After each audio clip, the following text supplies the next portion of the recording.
ഇന്ന് രാമായണ മാസാചരണത്തിൻ്റെ തുടക്കം കുറിച്ച് കർക്കിടകം 1. ഭക്തിയുടെയും തീർത്ഥാടനത്തിൻ്റെയും പുണ്യമാസത്തിൽ തുഞ്ചൻ്റെ കിളിമകൾ ചൊല്ലും കഥകൾക്കായി മലയാളികൾ ഇന്നു മുതൽ കാതോർക്കും. വീടുകളിൽ രാമരാമധ്വനി മുഴങ്ങുന്ന ധന്യമാസമാണ് കർക്കിടകം. ശ്രീരാമൻ എന്ന മര്യാദ പുരുഷോത്തമനായ രാജാവിൻ്റെ യാത്രകളാണ് രാമായണം. തിരുവനന്തപുരം പാളയം ഹനുമാൻ സ്വാമി ക്ഷേത്രം, കോഴിക്കോട് തളി മഹാദേവ ക്ഷേത്രം, തൃശ്ശൂരിൽ നിന്ന് വടക്കുന്നാഥ ക്ഷേത്രത്തിൽ ഇവിടുന്നൊക്കെ നമ്മളിപ്പോൾ തത്സമയം ചേരുകയാണ്. ശാലിനിയുണ്ട്, ആനന്ദുണ്ട്, തൃശ്ശൂരിൽ മനോജുമുണ്ട്. നമുക്ക് നേരെ ക്ഷേത്ര ദർശനം കൂടി കഴിഞ്ഞ് തിരിച്ചെത്താം. 3 പേരും തയ്യാറാണ്. എന്തായാലും ആദ്യം നമുക്ക് തലസ്ഥാനത്തെ കാഴ്ചകളിൽ നിന്ന് ആരംഭിച്ചാൽ പോകാം. തലസ്ഥാനത്ത് ഒരുപക്ഷെ ശ്രീരാമ ക്ഷേത്രത്തെക്കാൾ പ്രശസ്തം ശ്രീരാമന്റെ സ്വന്തം ഹനുമാന്റെ ക്ഷേത്രമാണ്.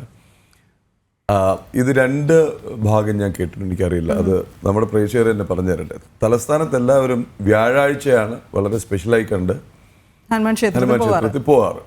ഞാൻ ചില സ്ഥലങ്ങളിൽ റെഫർ ചെയ്തപ്പോൾ ഹനുമാന്റെ ദിവസം ചൊവ്വാഴ്ചയായിട്ടാണ് കണ്ടത്. അതിനൊരു ക്ലാരിറ്റി വരട്ടെ. റിപ്പോർട്ടേഴ്സ് തയ്യാറല്ലേ അക്ഷയ?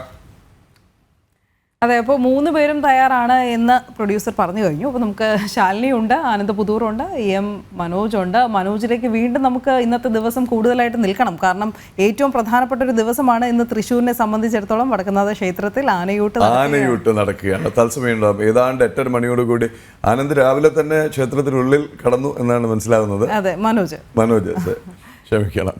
അപ്പോൾ നമുക്ക് ശാലിനിയിലേക്ക് ആദ്യം കടക്കാം. ശാലിനി, നമ്മൾ പറഞ്ഞു കഴിഞ്ഞു പാളയം ഹനുമാൻ ക്ഷേത്രത്തിലാണ് ശാലിനി ഉള്ളത്. എന്തായാലും ഇന്ന് കർക്കിടകം 1 കള്ളക്കർക്കിടകം എന്ന് വിളിക്കേണ്ടി വരുമോ? മഴയുണ്ടോ തലസ്ഥാനത്ത്?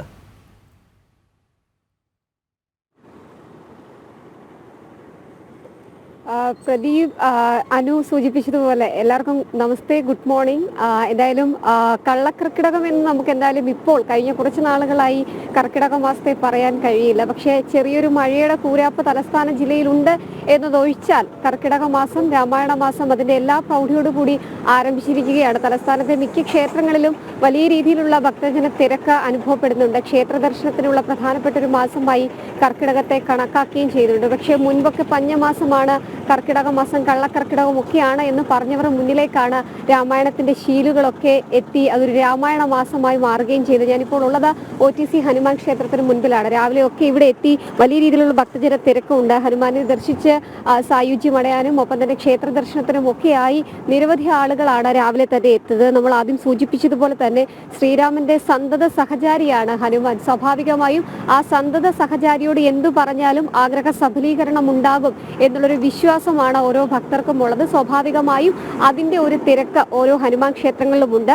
പ്രദീപ് ജി സൂചിപ്പിച്ചതുപോലെ തന്നെയാണ് തലസ്ഥാന ജില്ലയിലെ ഏറ്റവും പ്രധാനപ്പെട്ട ശ്രീരാമ ക്ഷേത്രങ്ങളെക്കാൾ കൂടുതൽ പ്രാധാന്യം ഒരുപക്ഷെ ഈ പാളയത്തുള്ള തിരുവിതാംകൂർ ദേവസ്വം ബോർഡിന് കീഴിലുള്ള OTC ഹനുമാൻ ക്ഷേത്രത്തിനുണ്ട് എന്നുള്ളതാണ് ഏറ്റവും ശ്രദ്ധേയമായ കാര്യം. അതിൽ കേരളത്തിൽ വളരെ ചുരുക്കം ഹനുമാൻ ക്ഷേത്രങ്ങൾ മാത്രമാണ് ഉള്ളത്. അതിൽ തലസ്ഥാന ജില്ലയിൽ നിയമസഭാ മന്ദിരത്തിന് തൊട്ട് വടക്ക് വശത്തായിട്ടാണ് ഈ ഒരു ക്ഷേത്രം സ്ഥിതി ചെയ്യുന്നത്. ഒപ്പം തന്നെ പ്രധാന പ്രതിഷ്ഠ ഹനുമാനാണ് എങ്കിൽ പോലും തുല്യ പ്രാധാന്യത്തോടു കൂടി ഇവിടെ ശിവഭഗവാനും ഉണ്ട് എന്നുള്ളതാണ് മറ്റൊരു സവിശേഷതയായിട്ടുള്ളത്. ആദ്യകാലത്ത് തിരുവിതാംകൂർ സൈന്യത്തിലെ നായർ റെജിമെന്റിന്റെ കീഴിലായിരുന്നു ഈ ക്ഷേത്രം. ഇപ്പോൾ തിരുവിതാംകൂർ ദേവസ്വം ബോർഡിന്റെ കീഴിലാണ് എന്നുള്ളതാണ് മറ്റൊരു വസ്തുത. അതുകൊണ്ട് തന്നെ ആദ്യം സൂചിപ്പിച്ചതുപോലെ തന്നെ ചൊവ്വയും വ്യാഴവുമാണ് ഇവിടെ ഏറ്റവും പ്രധാനപ്പെട്ട ദിവസങ്ങളായി ആഘോഷിക്കുകയും ആ ദിവസങ്ങളിൽ വലിയ രീതിയിലുള്ള ഭക്തജന തിരക്ക് ഇവിടെ ഉണ്ടാകാറുണ്ട് എന്നുള്ളതാണ് ഏറ്റവും എടുത്തു പറയേണ്ട ഒരു കാര്യം. ശ്രീരാമന്റെ ഉറ്റ തോഴനാണ്, സന്തത സഹചാരിയാണ്, എല്ലാമാണ് ഹനുമാൻ സ്വാമി എന്നുള്ളതാണ് ഭക്തർ വിശ്വസിക്കുന്നത്. സർവകാര്യ വിജയത്തിനും ഒപ്പം തന്നെ ശനിദോഷത്തെ പൂർണ്ണമായും ഇല്ലാതാക്കുന്നതിനും ഹനുമാൻ സ്വാമിയുടെ അനുഗ്രഹം വേണം, അല്ലെങ്കിൽ അതുകൊണ്ട് കഴിയും എന്നുള്ളതാണ് വിശ്വാസം. ഒപ്പം തന്നെ സ്ത്രീ ഭക്തജനങ്ങൾ കൂടുതലായി ഇങ്ങോട്ടേക്ക് എത്തുന്നത് ഈ കുങ്കുമം വെച്ചുള്ള അർച്ചനകൾ, ഒപ്പം തന്നെ നാരങ്ങാമാല ഇതൊക്കെ സമർപ്പിക്കാനാണ്. മറ്റു ചിലരാകട്ടെ ഈ ക്ഷേത്രത്തിൽ ഈ ആഗ്രഹ സഫലീകരണം പ്രാധാന്യം നൽകിക്കൊണ്ടാണ് ചൊവ്വയും വ്യാഴം ദിവസങ്ങളിൽ ഇവിടെ പ്രധാനമായും എത്തുക എന്നുള്ളതാണ് നമ്മൾ മനസ്സിലാക്കുന്നത്. ഇപ്പോൾ ദൃശ്യങ്ങളിൽ കാണുന്നത് പോലെ തന്നെ ഇവിടെ ശ്രീരാമന്റെയും ഹനുമാന്റെയും ഒക്കെ തന്നെ വിഗ്രഹം ക്ഷേത്രത്തിന്റെ പ്രധാന നടപ്പന്തലിൽ വെച്ചിട്ടുണ്ട്. ഇവിടെയാണ് രാമായണ പാരായണം അടക്കമുള്ള ചടങ്ങുകൾ നടക്കുക എന്നുള്ളതാണ് നമ്മൾ മനസ്സിലാക്കുന്നത്. അത്തരത്തിൽ അവിടെ എത്തി തൊഴാനും ഭഗവാനെ വണങ്ങാനും ഒക്കെയായി രാവിലെ മുതൽ തന്നെ പുലർച്ചെ നിർമ്മാല്യത്തോടു കൂടി ക്ഷേത്രനട തുറന്നപ്പോൾ മുതലുള്ള തിരക്ക് ഈ ഒരു മണിക്കൂറിൽ നമുക്ക് ഇവിടെ അനുഭവപ്പെടുന്നുണ്ട് എന്നുള്ളതാണ് ഏറ്റവും വസ്തുതാപരമായിട്ടുള്ള കാര്യം. വ്യാഴാഴ്ച ദിവസങ്ങളിൽ പ്രത്യേക ചടങ്ങുകൾ, പൂജകളൊക്കെ ഉണ്ട്. അതുകൊണ്ട് തന്നെ വ്യാഴാഴ്ച ദിവസം ഏറ്റവും കൂടുതൽ ഭക്തർ ഇങ്ങോട്ടേക്ക് എത്താറുണ്ട്. ചൊവ്വാഴ്ചയും സമാനമാണ്. ചൊവ്വാഴ്ചയാണ് ഹനുമാന്റെ ഇഷ്ട ദിവസം എന്നുള്ളതാണ്, അല്ലെങ്കിൽ അദ്ദേഹത്തിന്റെ ദിവസം ചൊവ്വാഴ്ചയാണ് എന്നുള്ളതാണ് ഒരു കൂട്ടർ വിശ്വസിക്കുന്നത്. സ്വാഭാവികമായും ആ ദിവസവും ഇവിടെ വലിയ രീതിയിലുള്ള തിരക്കുകളുണ്ട്. എന്തായാലും ഹനുമാൻ സ്വാമിക്ക് പൂജ ചെയ്താൽ അല്ലെങ്കിൽ വഴിപാട് കഴിപ്പിച്ചാൽ ഇഷ്ടകാര്യസിദ്ധി ഉണ്ടാകും എന്നുള്ളതാണ് ഓരോരുത്തരും എന്ത് വഴിപാടാണ് കഴിപ്പിച്ചത് അത് ലൈവിന് ശേഷം പറഞ്ഞാൽ മതി, എന്താണ് പ്രാർത്ഥിച്ചതെന്ന്. നമുക്ക് പെട്ടെന്ന് തൃശ്ശൂർ പോയി വരാം. ശാലിനി ആ ഒരു ക്ലാരിറ്റി തന്നിട്ടുണ്ടായിരുന്നു, ചൊവ്വാഴ്ചയും വ്യാഴാഴ്ചയും. അതിനിടയ്ക്ക് ഞാൻ ശാലിനിയോട് നിർത്താൻ പറയുമായിരുന്നു. നിർത്താൻ പറഞ്ഞാൽ ശാലിനി തുടരണം, തൃശ്ശൂർ പോയി വരാം. തൃശ്ശൂരിലെ വടക്കുന്നാഥ ക്ഷേത്രത്തിൽ മനോജിനെ കാണാൻ കഴിയില്ല എന്ന് മുന്നറിയിപ്പുണ്ട്. പക്ഷെ ക്ഷേത്രത്തിന്റെ വിശേഷങ്ങൾ കാര്യങ്ങളൊക്കെ കാണാം. മനോജ് നമസ്തേ, ഗുഡ് മോർണിംഗ്. എന്താണ് വടക്കുന്നാഥന്റെ മുന്നിലുള്ള ദൃശ്യങ്ങൾ, ഗുഡ് മോർണിംഗ്, വിശേഷങ്ങൾ? വടക്കുന്നാഥന് മുന്നിൽ ഇപ്പോൾ അഷ്ടദ്രവ്യ മഹാഗണപതി ഹോമമാണ് നടന്നുകൊണ്ടിരിക്കുന്നത്. ക്ഷേത്രം തന്ത്രി പുലിയന്നൂർ ശങ്കരനാരായണൻ നമ്പൂതിരിയുടെ കാർമ്മികത്വത്തിലാണ് ഈ അഷ്ടദ്രവ്യ മഹാഗണപതി ഹോമം നടക്കുന്നത്. പുലർച്ചെ തന്നെ ആരംഭിച്ചു. ഇതിനുശേഷം ദീപാരത ആനയൂട്ട് നടക്കുക. ഈ ആനയൂട്ടിൽ തന്നെ 15 പിടിയാനകളടക്കം 70ഓളം ആനകളാണ് പങ്കെടുക്കുക. ചരിത്ര പ്രസിദ്ധമായിട്ടുള്ള ആനയൂട്ടാണ് ഈ വടക്കുന്നാഥ സന്നിധിയിൽ നിന്ന് നടക്കുന്നത്. സംസ്ഥാനത്തിൻ്റെ വിവിധ ഭാഗങ്ങളിൽ നിന്നുൾപ്പെടെ നിരവധി ആനകളാണ് ഇങ്ങോട്ടേക്ക് എത്തുന്നത്. അത് കാണുവാൻ വേണ്ടി 10,000 ഇന്ന് ഈ വടക്കുന്നാഥ സന്നിധിയിലേക്ക് എത്തും. എന്തായാലും ഇപ്പോൾ ഭക്തിസാന്ദ്രമായിട്ടുള്ള ഒരു അന്തരീക്ഷം തന്നെയാണ്. രാവിലെ അഷ്ടദ്രവ്യ മഹാഗണപതി ഹോമം, ഇതിൽ തന്നെ 10,008 നാളികേരം, 2000 കിലോ ശർക്കര, 2000 കിലോ അവിൽ, അങ്ങനെ മലർ, എള്ള്, തേൻ, ഗണപതി നാരങ്ങ, കരിമ്പ് തുടങ്ങിയവയൊക്കെ ഉപയോഗിച്ച് 3 ദിവസം മുൻപ് തന്നെ ഈ അഷ്ടദ്രവ്യ മഹാഗണപതി ഹോമത്തിൻ്റെ ഒരുക്കങ്ങളൊക്കെ തുടങ്ങിയിട്ടുണ്ടായിരുന്നു. ഈ ഗണപതി ഭഗവാന് പ്രിയപ്പെട്ട ഉണ്ണിയപ്പവും ഇലയുടെയും ഒക്കെ ഇവിടെ ഉണ്ടാക്കിയിട്ടുണ്ട്. എന്തായാലും നിരവധി ഭക്തജനങ്ങൾ വെളുപ്പിനെ തന്നെ ഈ ക്ഷേത്രത്തിലേക്ക് എത്തി. അതോടൊപ്പം തന്നെ ഇവിടെ സാവിത്രിയും നീലകണ്ഠനുമൊക്കെ ഇവിടെ പല സ്ഥലത്തു നിന്നും വന്ന ഓരോ ആനകൾ ഇവിടെ ഇപ്പോഴേക്കും എത്തിയിട്ടുണ്ട്. എന്തായാലും ഈ മഴയും ശക്തമാകുന്ന ഒരു സാഹചര്യം തന്നെയാണ് നിലവിലുള്ളത്. തൃശ്ശൂർ ജില്ലയെ സംബന്ധിച്ചിടത്തോളം കഴിഞ്ഞ ദിവസം മഴയും ഈ ശക്തമായിരുന്നു. എന്തായാലും ഇപ്പോൾ ഈ ക്ഷേത്രത്തിൻ്റെ സന്നിധിയിലാണ് ഇപ്പോൾ ഈ ഒരു അഷ്ടദ്രവ്യ മഹാഗണപതി ഹോമം നടക്കുന്നത്. നേരത്തെ സൂചിപ്പിച്ചതുപോലെ തന്നെ ക്ഷേത്രം തന്ത്രിയായിട്ടുള്ള പുലിയന്നൂർ ശങ്കരനാരായണൻ നമ്പൂതിരിയുടെ കാർമ്മികത്വത്തിലാണ് ഈ മഹാഗണപതി ഹോമം നടക്കുന്നത്.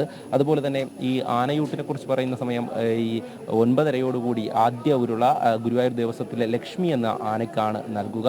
ആ ആനയ്ക്ക് നൽകിക്കൊണ്ട് ആനയൂട്ടിന് തുടക്കം കുറിക്കും. എന്തായാലും ഈ കർക്കിടക മാസത്തിലേക്ക് കടക്കുമ്പോൾ ആനകൾക്ക് ഈ സുഖചികിത്സയുടെ കാലമാണ്. അതിന് തുടക്കം കുറിക്കുന്നത് ഇത്തരത്തിൽ ആനയൂട്ടിലൂടെ ഈ ഔഷധ ഉരുളകൾ നൽകിക്കൊണ്ടാണ്. ആനകൾക്കുള്ള ഔഷധ ഉരുളകളൊക്കെ ഇവിടെ തയ്യാറാവുന്നുണ്ട്. അതോടൊപ്പം തന്നെ പഴവർഗ്ഗങ്ങളും നൽകും. ഇവിടെ എത്തുന്ന ഭക്തജനങ്ങൾക്കും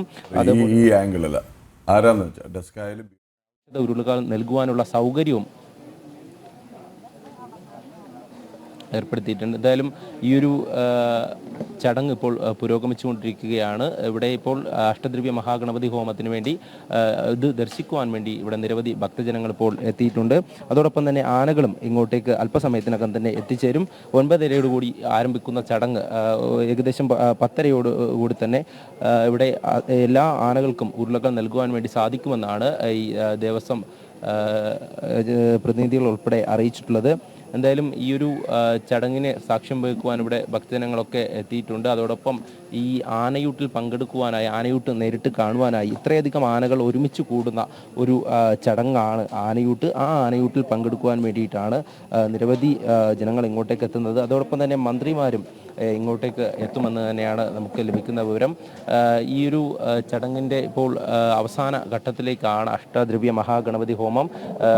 വിഘ്നങ്ങൾ മാറുവാനായി, ഗണപതി ഭഗവാനായി പ്രീതിപ്പെടുത്തുവാൻ വേണ്ടിയിട്ടാണ് ഇത്തരത്തിലൊരു മഹാഗണപതി ഹോമം നടത്തുന്നത്. അത് തന്നെയാണ് ആ ഒരു ദർശനത്തിന് വേണ്ടി തന്നെയാണ് ഇവിടെയുള്ള ഭക്തജനങ്ങളും ഇപ്പോൾ ഈ ക്ഷേത്ര സന്നിധിയിലേക്ക് എത്തിച്ചേർന്നിരിക്കുന്നത്. എന്തായാലും അല്പസമയത്തിനകം തന്നെ മറ്റ് ആനകൾ, അതായത് പ്രസിദ്ധമായിട്ടുള്ള കേരളത്തിലെ ആനകൾ തന്നെ ഇങ്ങോട്ടേക്ക് ഈ ആനയൂട്ടിന് വേണ്ടി എത്തുമെന്ന് തന്നെയാണ് മനസ്സിലാക്കാൻ സാധിക്കുന്നത്.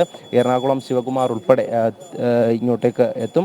ഈ ആനകൾക്കെല്ലാം ആനയൂട്ടിന് ഇന്ന് ഒരു 9:30 തന്നെ തുടക്കമാകും. അതോടൊപ്പം തന്നെ ഈ സുഖചികിത്സയ്ക്ക് വേണ്ട എല്ലാ സംവിധാനങ്ങളും ഈ വെറ്റിനറി ഡോക്ടർമാരൊക്കെ ഇവിടെ എത്തുന്നുണ്ട്. അതോടൊപ്പം തന്നെ വനംവകുപ്പിൻ്റെയൊക്കെ പരിശോധന കഴിഞ്ഞ മതപ്പാടില്ലാത്ത ശാന്തപ്രകൃതമല്ലാത്ത ഈ ആനകളാണ്. അതായത് ശാന്തപ്രകൃതമല്ലാത്ത ആനകളെയൊക്കെ ഒഴിവാക്കിയിട്ടുണ്ട്. അതിനുശേഷം കൃത്യമായും ഈ നീരൊക്കെ മാറിയ ശേഷമായിരിക്കും ആ ആനകൾക്ക് ചികിത്സ നൽകുക. ബാക്കിയുള്ള 70ഓളം ആനകളാണ് ഇന്ന് ഈ ആനയൂട്ടിൽ പങ്കെടുക്കുന്നത്. അവർക്ക് വേണ്ട എല്ലാ സൗകര്യങ്ങളും ഇവിടെ ഇപ്പോൾ തയ്യാറാണ്. കഴിഞ്ഞ ദിവസം തന്നെ ഇതിൻ്റെ എല്ലാ സൗകര്യങ്ങളും നമ്മൾ ദൃശ്യങ്ങളിലൂടെ കാണിച്ചതാണ്. ജനങ്ങൾക്ക് നിൽക്കേണ്ട പ്രത്യേക ബാരിക്കേഡുകൾ, അതോടൊപ്പം തന്നെ ആനകൾക്ക് നിൽക്കേണ്ട ബാരിക്കേഡുകളെല്ലാം ഈ വടക്കുംനാഥ സന്നിധിയിൽ നേരത്തെ തന്നെ സജ്ജീകരിച്ചു കഴിഞ്ഞു. അതിന് പിന്നാലെയാണ് ഇന്ന് ഈ ചടങ്ങുകൾക്ക് തുടക്കമായത്. എന്തായാലും പുലർച്ചെ 5 മണിയോടുകൂടി തന്നെ ഈ ഗണപതി ഹോമം ആരംഭിച്ചിരുന്നു. ഇപ്പോൾ ഇതിൻ്റെ അവസാന ഘട്ടത്തിലേക്കാണ്. കൃത്യമായും ഈ ഒരു ദർശനത്തിന് വേണ്ടിയിട്ട് ഇവിടേക്ക് എത്തിയിരിക്കുന്ന ഭക്തജനങ്ങൾ രാവിലെ തന്നെ പുലർച്ചെ തന്നെ ഈ ഒരു മഹാഗണപതി ഹോമം കാണുവാനായി ഇവിടെ എത്തിയിട്ടുണ്ട്. അതിന് പിന്നാലെയാണ് ഈ ഒരു ആനയൂട്ടിൽ പ്രസിദ്ധമായ ആനയൂട്ട് കാണുവാൻ വേണ്ടി സംസ്ഥാനത്തിൻ്റെ വിവിധ ഭാഗങ്ങളിൽ നിന്നടക്കം നിരവധി പേർ ഇങ്ങോട്ടേക്ക് എത്തുന്നത്. എന്തായാലും അവർക്ക് വേണ്ട അന്നദാനവും ഇവിടെ 10,000-ഓളം പേർക്ക് വേണ്ട അന്നദാനവും ഈ ക്ഷേത്രത്തിൽ നിന്ന് തയ്യാറാണെന്നാണ് ദേവസ്വം ഭാരവാഹികളൊക്കെ അറിയിച്ചുള്ളത്. ഉപദേശക സമിതിയാണ് ഈ ഒരു ആനയൂട്ട് സംഘടിപ്പിക്കുന്നത്. എന്തായാലും ചരിത്ര പ്രസിദ്ധമായിട്ടുള്ള ആനയൂട്ട് ഇന്ന് വളരെയധികം വിപുലമായ രീതിയിൽ തന്നെയാണ് വടക്കുംനാഥ സന്നിധിയിൽ നടക്കുന്നത്. അതിൻ്റേതായിട്ടുള്ള എല്ലാവിധ തയ്യാറെടുപ്പുകളും കഴിഞ്ഞ ദിവസം തന്നെ കഴിഞ്ഞിരുന്നു. ഇനി അല്പസമയത്തിന് ശേഷം തന്നെ നമുക്ക് ഓരോ ആനകളായി ഇങ്ങോട്ടേക്ക് എത്തും. അതിൽ തന്നെ നേരത്തെ സൂചിപ്പിച്ചിരുന്നു, പ്രസിദ്ധമായിട്ടുള്ള ആനകളാണ് ഇങ്ങോട്ടേക്ക് എത്തുന്നത്. ഗുരുവായൂർ ദേവസ്വത്തിൽ നിന്നടക്കം നിരവധി ആനകളുണ്ട്. അതോടൊപ്പം ഓരോ ദേവസ്വങ്ങളിൽ നിന്നും ഇങ്ങോട്ടേക്ക് ആനകൾ എത്തും. എന്തായാലും ശക്തന്റെ തട്ടകം ഇന്ന് ഏറ്റവും കൂടുതൽ ആനകൾ ഒന്നിച്ചു ചേരുന്ന ഒരു സംഗമമാണ് ഈ ഒരു ആനയൂട്ട്. പൂരത്തിന് പോലും സാധാരണ ഒരു 15 ആനകൾ ഒരുമിച്ച് നിൽക്കുന്നു, അല്ലെങ്കിൽ 30 ആനകൾ ഒരുമിച്ച് നിൽക്കുന്ന ആ ഒരു ദൃശ്യങ്ങളാണ് നമ്മൾ കാണുന്നത്. അല്ലെങ്കിൽ അതിലാണ് പങ്കെടുക്കുന്നത് ഇവിടെയുള്ള ജനങ്ങളൊക്കെ. എന്നാൽ ആനയൂട്ടിനെ സംബന്ധിച്ചിടത്തോളം 70ഓളം ആനകൾ ഒരുമിച്ച് ഒരു സ്ഥലത്ത് ഈ വടക്കുംനാഥൻ്റെ ക്ഷേത്ര സന്നിധിയിൽ ഒരുമിച്ച് എത്തുന്നു. ആ ഒരു കാഴ്ചയ്ക്ക് സാക്ഷ്യം വഹിക്കുവാനാണ് ഈ ഒരു ജനങ്ങളൊക്കെ തന്നെ ഇങ്ങോട്ടേക്ക് എത്തുന്നത്. എന്തായാലും ആ വിശേഷങ്ങളിലേക്ക് നമുക്ക് അല്പസമയത്തിനകം തന്നെ കടക്കാനാവും.